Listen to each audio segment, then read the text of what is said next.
네, 그렇게 해서 사르트르를 봤고요. 자, 이번에는 까미. 알베르 까미로 들어가 보죠. 자, 그 전에 먼저 까미의 실존주의를 얘기하기 전에 본질과 실존이라는 문제를 잠깐 짚고 넘어가 보죠. 본질과 실존.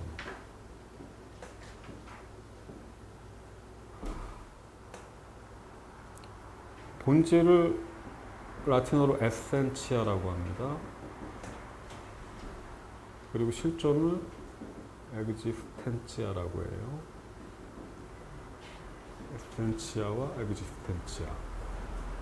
이 두 가지 개념, 하나의 개념쌍이죠. 본질과 실존이라는 이 개념쌍을 원래 중세 스콜라 철학에서 의뢰를 합니다. 토마스 아퀴나스라는 그 13세기경 중세 스콜라 철학의 대부 이후로 나왔던 개념쌍이 본질과 실존이라는 개념쌍인데, 독일어에서 이 에센시아를 조자인이라고 보통 번역을 합니다. 조자인. 자인은 존재하다라는 동사예요. 조는 그렇게라는 뜻입니다. 그렇게 존재함 정도가 되겠죠. 그래서 이것을 그러함 정도로 번역을 할 수가 있어요. 그러함 또는 그렇게 존재함. 그리고 또 독일어로는 이 조자인을 베젠이라고 말하기도 하죠. 베젠이 불어로 치면 에성스, 본질입니다. 그러니까 라틴어 에센치아가 독일어 조자인 또는 베젠을 뜻한다. 조자인이나 베젠이 둘은 결국 본질을 뜻합니다. 본질. 반면에 엑지스텐치아 같은 경우에는 독일어로 다스자인이라고 번역을 할 수 있어요. 다스자인이라고 할 때 이 다스는 영어로 치면은 that 같은 거예요. 말하자면 하나의 안긴 문장을 만들어주는 관계절, 관계사인데 존재하다, 그러니까 존재한다는 것 정도? 그러니까 이 경우는 있다는 그 사실, 있다는 그 사실, 있다는 그 사실 정도로 번역을 할 수 있습니다. 이 조자인이나 베젠, 그러니까 에센치아를 독일어에서 또 바스자인이라고도 하거든요. 바스가 영어로 what 정도에 해당해요. 그래서 예를 들어 자인이 있으니까 이런 문장을 한번 써볼 수 있겠죠. 이거 풀어서 as ist was.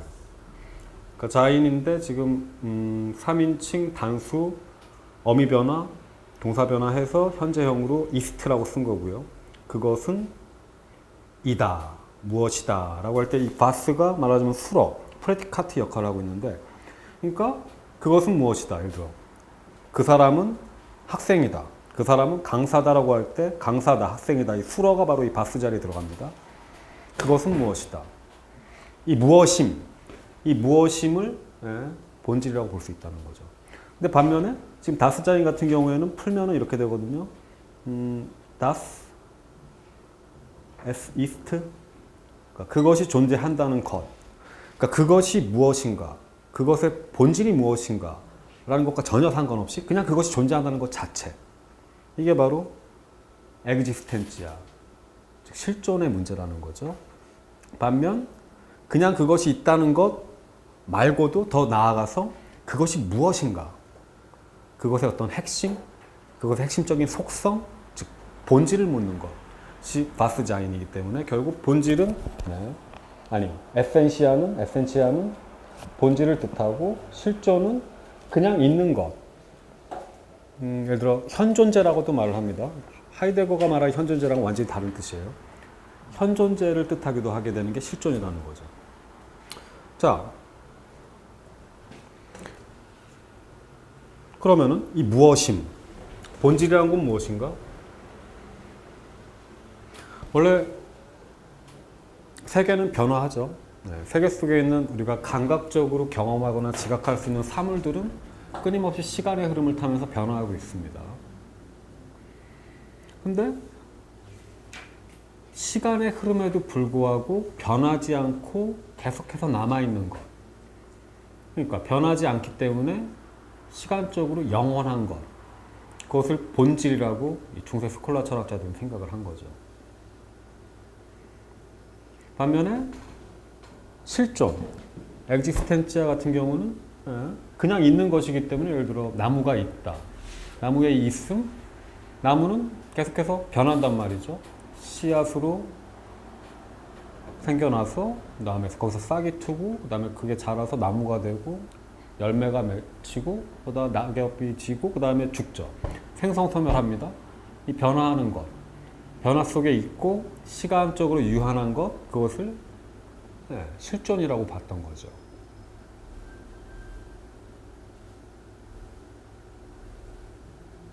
그리고 이 중세 스콜라 철학뿐만 아니라 고대 그리스 철학, 아리스토텔레스나 플라톤, 그리고 거기서 쭉 이어지는 중세 스콜라 철학, 그 다음에 서양의 어떤 전통 형이상학은 대개의 경우 저 실존보다, 그러니까 엑지스텐치아보다 에센치아, 그러니까 본질을 우위에 뒀습니다.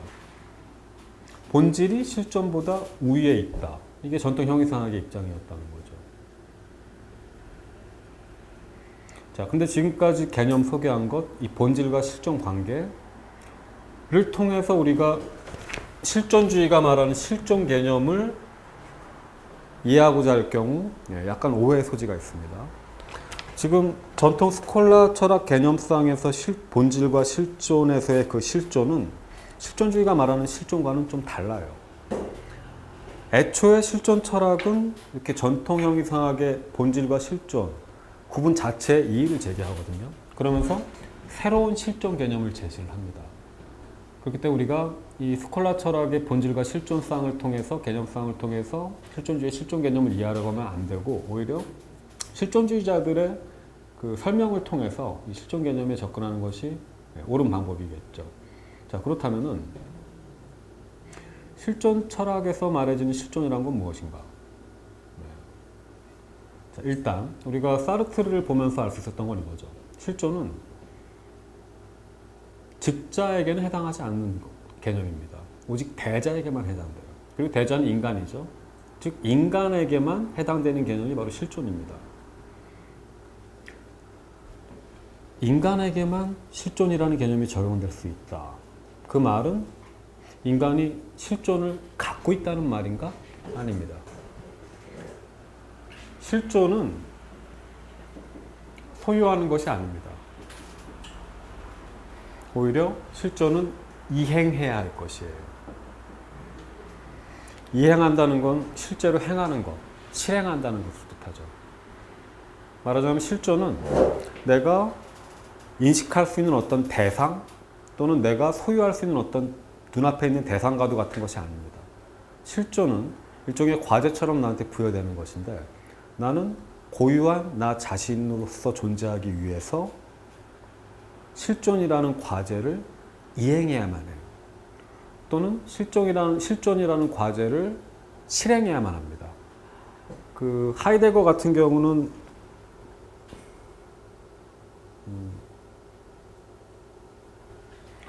존재 이행이라는 말을 사용합니다. 존재 이행 표기할 때 자인스 폴쭉이라고 하는데, 자인이 존재고 폴쭉 같은 경우에는 폴지엔이라는 동사에서 온 명사예요. 폴지엔이라는 말은 실제로 행하다 또는 실행하다 또는 수행하다 또는 이행하다, 그런 뜻을 담고 있습니다. 그러니까 폴쭉 자체가 실행, 성취, 수행, 이행 이런 뜻을 갖고 있죠. 그 말은 문제가 되고 있는 실존이라는 것은 내가 소유해야 될 문제가 아니라 이행해야 될 문제, 즉 실천적인 문제란 말이 됩니다. 그래서 인간이 실존을 소유한다,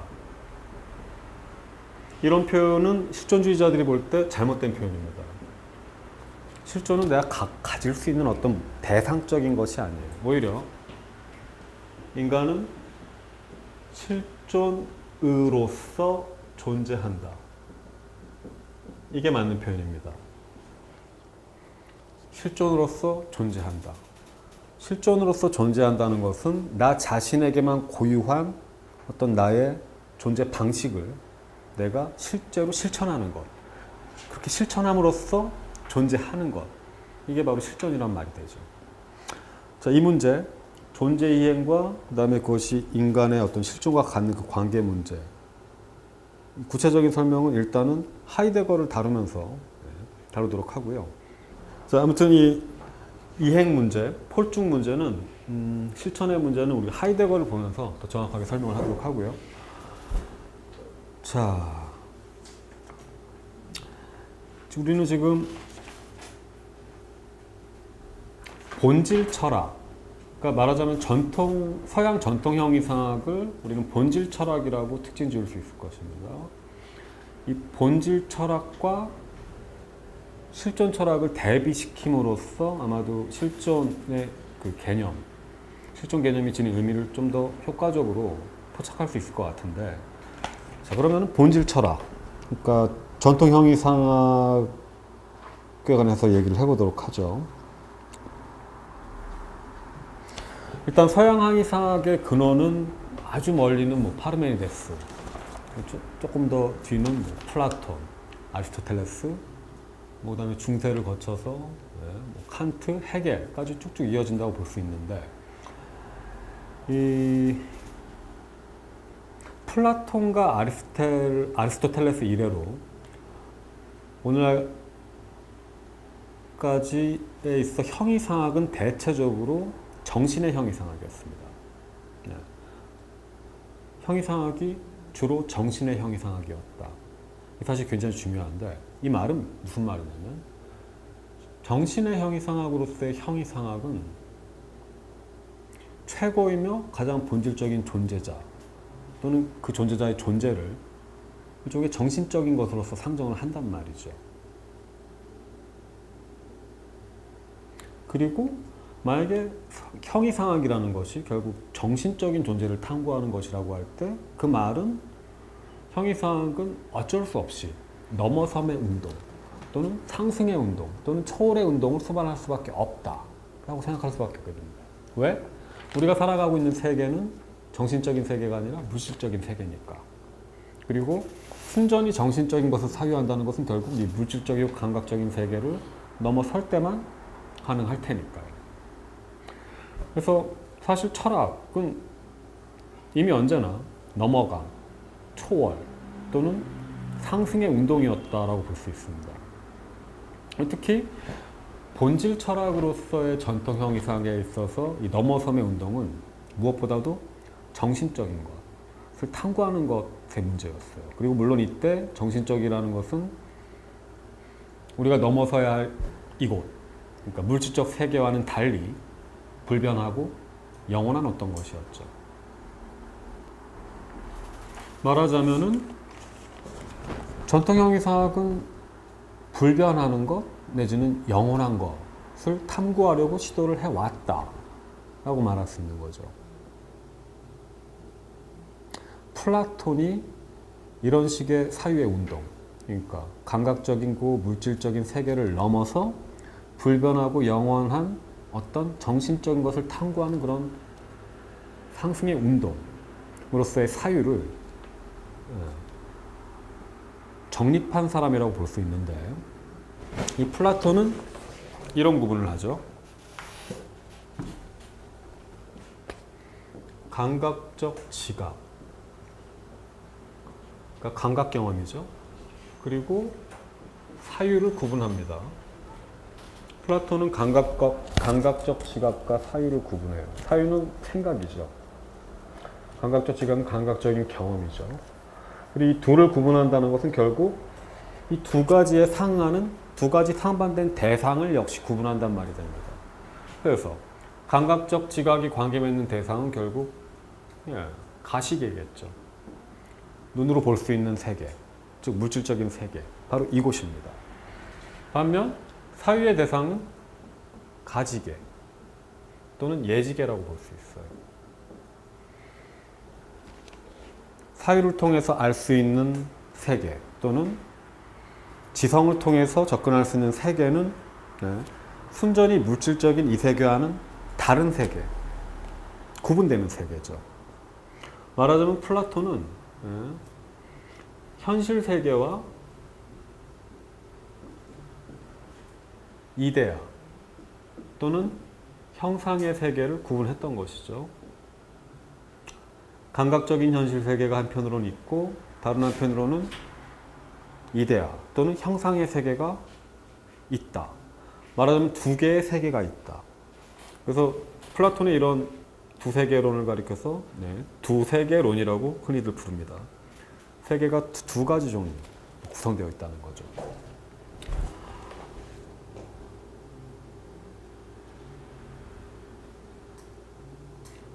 자, 플라톤이 이데아 또는 형상의 세계가 있다고 했죠. 이 형상 또는 이데아. 먼저 형상의 경우는 뭐죠? 일종의 형태입니다. 형태는 눈에 보이는 거죠. 그러니까 우리는 이걸 일종의 보임새라고 볼 수 있어요. 이데아는 뭐죠? 이데아는 어원적으로 따져보자면 자신을 보여주는 것입니다.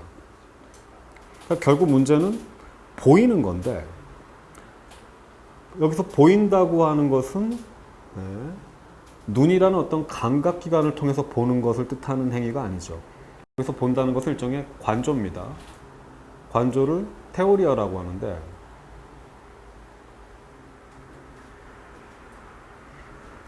테오리아라는 말에서 이론이 파생되었죠. 그러니까 관조라는 것은 단순한 감각적인 봄이 아니라 인식적인 봄. 말하자면 일종의 인식을 뜻합니다. 보되 이론적으로 본다는 거죠. 무엇을?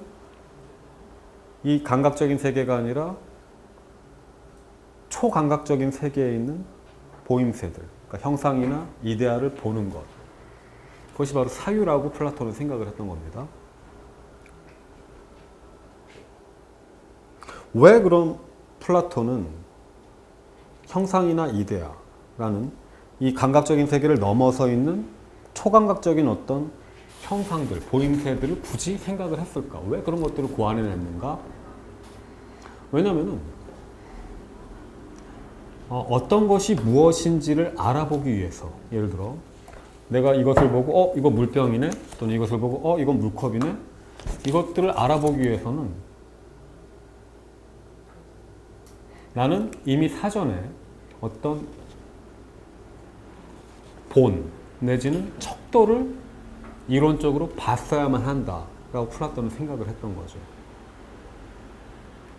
그러니까 플라톤은 인식의 문제, 내가 무언가를 지각하는 문제, 물병을 물병으로서 알아보고 물컵을 물컵으로서 알아보는 문제, 이 인식론적인 문제를 형상이나 이데아를 통해서 설명을 하려고 했던 겁니다. 그러니까 나는 어떻게 물컵을 보고 물컵으로 바로 알아보는가? 왜냐하면 이데아의 세계에는, 형상의 세계에는 물컵의 이데아가 있어요. 물컵의 이데아 또는 물컵의 형상이 있습니다. 이 보임새는 불변하는 것이고 영원한 것이에요. 그리고 나는 지금 비록 육신의 옷을 입고 있지만 나의 영혼은 원래 이데아의 세계에 속했었습니다. 그런데 이 세계에 태어나면서 육신이란 감옥에 갇혔어요. 그 말은 적어도 내가 이 세상에 태어나기 전에 나는 이데아의 세계에 있었고 거기서 물컵의 이데아를 관조를 했었다는 거죠. 그렇기 때문에 나는 현실 세계에서 물컵을 딱 보면서 이데아의 세계에서 봤던 그 물컵이네? 라고 생각을 하는 가운데 인식을 한다. 즉 물컵을 물컵으로서 알아보는 이유는 내가 이미 사전에 이데아의 세계에서 물컵의 이데아 내지는 물컵의 형상을 보았기 때문이다 라고 플라톤은 주장을 하는 거죠. 말하자면 플라톤이 생각하는 형상 내지는 이데아는 모든 현실 세계 속에 있는 감각적인 사물들 또는 존재자들을 인식하기 위해서 반드시 우리가 사전에 봤어야만 할 일종의 본입니다. 일종의 본이에요. 표본이에요. 척도이자 기능입니다. 그러니까 결국 이데아나 형상 같은 것들은 말하자면 감각적인 세계를 넘어서 초감각적인 형상이라고 할 수 있는 이러한 보임새들은 불변하며 영원한 반면 이 세계 안에 있는 사물들이나 존재자들은 변하고 유한하죠. 근데 이 세계 안에 있는 사물들이나 존재자들을 우리가 알아보기 위해서는 사전에 이미 우리는 이데아의 세계에는 이 형상들을 봤어야만 한다. 이게 플라톤의 주장입니다. 그렇게 볼 때 결국 이 플라톤이 말하는 형상이나 이데아는 사물들을 우리가 인식하고 알아보기 위한 일종의 규범적인 기능을 하고 있다. 즉 본질 역할을 하고 있다라고 말할 수 있어요.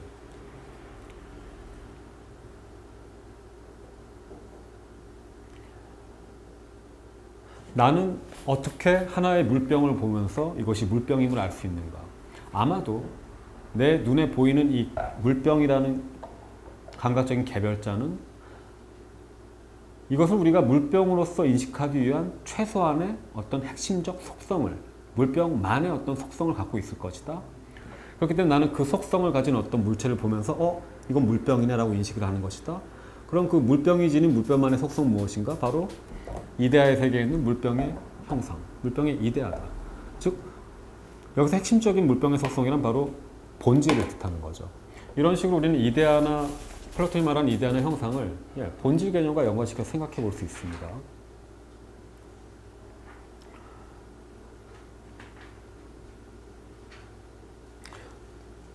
자, 이렇게 플라톤이 예지계와 가시계를 구분함으로써, 말하자면 이데아의 세계와 감각적 세계를 구분함으로써 플라톤은 본질과 저 소크라테스에서 말해지는 실존, 말하자면 그냥 존재하는 것을 구분한 셈이고, 이런 본질과 실존에 관련된 전통 철학적인 구분 자체가 인간의 과제에 대해서도 어떤 영향을 주게 됩니다. 인간의 과제, 그리고 이 세계 안에서 인간이 지닌 위치, 이러한 것들에 본질과 실존 구분이 영향을 주게 된단 말이죠. 자, 인간이란 무엇인가? 우리는 어떻게 인간을 인간으로서 알아보는가? 알아볼 수 있는가? 왜냐하면 인간이 어떤 핵심적인 속성을 지녔기 때문이겠죠. 그것은 인간의 본질일 것입니다. 근데 플라톤식으로 생각해보자면 그 인간의 본질이란 건 결국 이데아의 세계에 있는 인간의 형상 또는 인간의 이데아예요. 그 말은 애초에 인간의 본질은 확정되어 있다. 그리고 불변한다. 절대적이다라는 말이 되겠죠. 즉 인간의 본질은 영원한 겁니다. 그렇다면 현실 속에서 살아가고 있는 우리 개별적인 인간들의 과제는 무엇일까? 아마도 이데아의 세계에 있는 그 인간의 본질을 현실 속에서 구현해내는 것.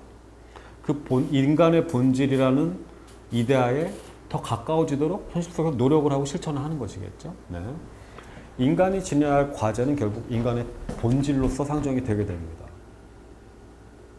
영원한 본질, 그러니까 변하지 않기 때문에 영원한 인간의 본질을 이 시간의 흐름 속에서 변화의 와중에 있는 가운데 어떤 식으로든 실현해내는 것, 그것이 인간한테 부여될 수 있는 어떤 과제라는 거죠. 그러니까 내가 참된 인간이 될 수 있는 방법, 또는 내가 참된 내가 될 수 있는 방법은 나의 본질을 실현하는 겁니다. 자, 그런데 플라톤이 보는 인간의 본질은 무엇일까? 플라톤은 인간이 몸과 영혼이라는 서로 이질적인 것들로 합쳐진 어떤 무엇이라고 봤습니다. 몸은 이 세계에 속해요. 감각적인 세계. 하지만 나의 영혼은 원래 이데아의 세계에 속합니다. 그리고 영혼은 원래 무엇을 하는 존재인가? 영혼은 이데아의 세계에서 이데아나 형상들을 관조했어요. 즉 영혼의 본질은 인식하는 겁니다. 그렇다면 인간의 과제란 무엇인가? 또는 참된 나는 어떻게 될 수 있는가? 관조를 하는 거죠. 관조를 하는 훈련을 하는 겁니다. 즉 이 변화하는 세계 속에 있는 감각적인 사물들을 넘어서 이데아의 세계에 있는 형상이나 이데아들을 관조하도록 또는 인식하도록 시도를 하는 거죠. 어떻게 이것이 가능한가? 아까 말했죠. 원래 영혼은 이데아의 세계에 있었다. 근데 지금은 현실 속에 있다. 그렇기 때문에 나는 이데아의 세계에서 본 많은 것들을 까먹고 망각했지만 어쨌거나 개별 사물들을 통해서 문득문득 이데아의 세계 형상들이 떠오를 때, 본질들이 떠오를 때 나는 과거를 기억해낼 수 있다. 상기할 수 있다. 아남네시스라고 하죠. 그러니까 영혼이 이데아의 세계에서 봤었던 것, 형상들을 기억해내는 것, 상기해내는 것을 통해서 영혼은 자신의 과제를 수행할 수 있게 됩니다. 자신의 본질을 실현할 수 있게 돼요. 자, 그러니까 서양 전통 형이상학의 관점에서 보자면은 인간의 과제는 결국 인간의 본질을 실현하는 것입니다. 그리고 이 인간의 본질은 어떤 것인가? 영원하고 절대적인 것이에요. 변하는 것이 아닙니다. 불변해요. 아무리 시간이 흘러도 인간의 본질은 고정된 채로 남아있겠죠? 그러면은 이때 내가 참된 인간이 되기 위한 과제를 어떻게 성취할 수 있을까? 전통 형이상학적인 관점에서 보자면은 인간의 과제는 적어도 원리적으로는 언제나 그리고 어느 때나 실현이 가능합니다. 이게 무슨 말이냐면 사실 나는 지금 이 삶 속에서는 인간의 과제를 실현하지 못할 수도 있어요. 인간의 본질, 예를 들어 인간의 본질이 이성이다 하고 생각을 해보죠. 나는 지금의 삶에서는 덜 이성적으로 살다가 그렇게 죽을 수도 있습니다. 그렇게 나는 자기 실현 못하고 인간의 본질 실현하지 못할 수 있어요. 하지만 그렇게 해서 나의 과제는 끝났는가? 나는 실패했는가? 아니죠. 플라톤에 의하면 영혼은 다시 태어날 수 있어요. 그러면 나는 다시금 또 시도를 할 수 있겠죠? 또 실패한다? 그럼 또 다시 태어나면 돼요. 그러니까 언젠가 이렇게 계속 태어나고 시도하다 보면 언젠가는 실현할 수 있겠죠. 자, 그러니까 전통 형이상학적인 관점에서 보자면은 본질 실현이라는 어떤 인간의 과제는 언젠가는 실현할 수 있는 것, 즉 영원히 실현 가능한 어떤 것입니다. 만약에 내가 이번 생에서 과제를 성취하지 못했다, 뭐 때가 안 좋았다거나 조건이 안 좋았다거나 상황이 안 좋았다거나 그런 우연적인 이유 때문이겠죠. 하지만 반대로 운이 좋으면 나는 다음 생에서 얼마든지 과제를 실천할 수 있는 겁니다. 자, 이런 거죠. 과제가 있어요. 꼭 내가 수행해야 할 어떤 책무가 있습니다. 근데 그것은 바로 나의 본질을 실현하는 것, 인간의 본질을 실현하는 것이에요. 이 과제는 나한테 얼마큼 절실할 수 있을까? 적어도 전통 형이상학적 관점에서 보자면 이 과제 그렇게 절실하지 않을 수도 있어요. 왜냐하면 이번 생에서 못 이루면 다음 생에서 이루면 되거든요. 언제든지 실현 가능하거든요. 뭐 몇 번 태어나다 보면 언젠간 되겠죠. 10번이든 100번이든 1000번이든 계속 시도하다 보면 언젠간 가능하겠죠. 그러면 어떤 결론이 나오는가? 영원히 놓쳐버린 기회, 영원히 상실한 어떤 결단의 순간, 이런 거 본질 형이상학이나 전통 형이상학 관점에서 보자면 불가능합니다. 근데 이런 생각이 과연 옳은 것일까요? 그러니까 어떤 영원하고 절대적인 본질을 설정해 놓는다는 것. 이미 본질은 정해져 있어요. 그 인간은 그거를 따라하기만 하면 됩니다. 그것을 모범으로 삼아서 본질을 현실 속에서 구현하려고 실현하려고 시도만 하면 돼요. 근데 물론 실패할 수도 있겠죠. 하지만 다음 생에서 성공할 수도 있고 다음 생에 성공하지 못하면 다다음 생에 성공할 수도 있어요. 이런 식으로 언제든지 미룰 수 있는 과제, 하지만 언젠가는 실현 가능한 과제, 정말로 우리한테 시급한 과제일 수 있을까? 일단 그건 아니죠. 언제든지 실현 가능하니까. 두 번째, 만약에 이번 삶이 끝이라면? 그러니까 사실 나는 플라톤이 생각했던 것처럼 다시금 어떤 환생을 통해서 다시 내 인간의 본질을 실현할 그럴 기회가 이번 생 말고는 결코 주어지지 않는다면? 애초에 인간의 영혼, 그러니까 죽고 나서 계속 살아남는 그런 어떤 실체로서의 영혼 같은 것이, 정신적 실체로서의 영혼 같은 것이 애초에 존재하지 않는다면? 그러면 이때 이 전통 형이상학의 인간 과제에 관련된 이런 생각들은 힘을 잃게 되죠.